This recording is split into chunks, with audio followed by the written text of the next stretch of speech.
Hi guys, CKHD here.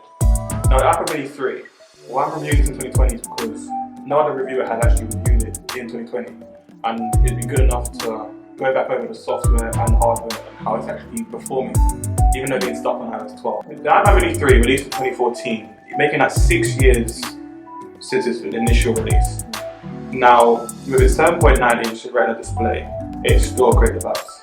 Now, back in 2014, the A7 processor, it was a spec up from the iPad Mini 2, but not a huge difference making you want to actually upgrade the device.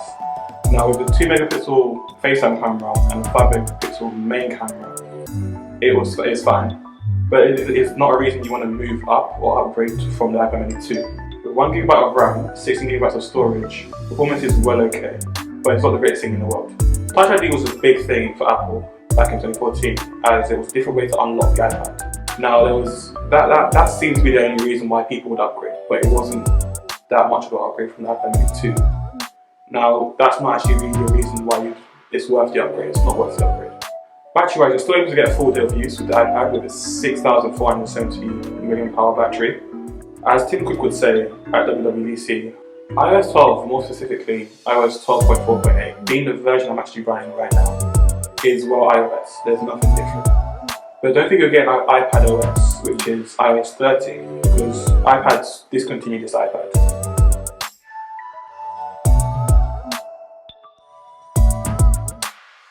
Swiping down from the top right side of the device allows you to access the control center where you can control most of the functions of this device.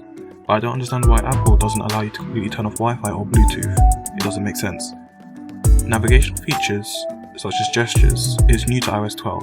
Even though it's Apple's new approach to their new iPhones, swiping up from any app takes you to the home screen.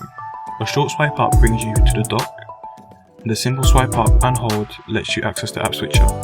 Touchscreen keyboard, although being the same across many Apple devices, I like how Apple has implemented the cursor within the spacebar, as holding down the spacebar and swiping across acts as your cursor. So there you have it. For what it is, this is the iPad Mini 3. It's still a great buy, don't get me wrong. But if you're looking for something with more performance and more support for years to come, then the iPad Mini 3 is not for you. If you don't mind the lack of software support, Apple especially made this device for you. It's the best budget device out there, and you can't get that wrong. Thanks for watching, and I'll see you guys in the next one.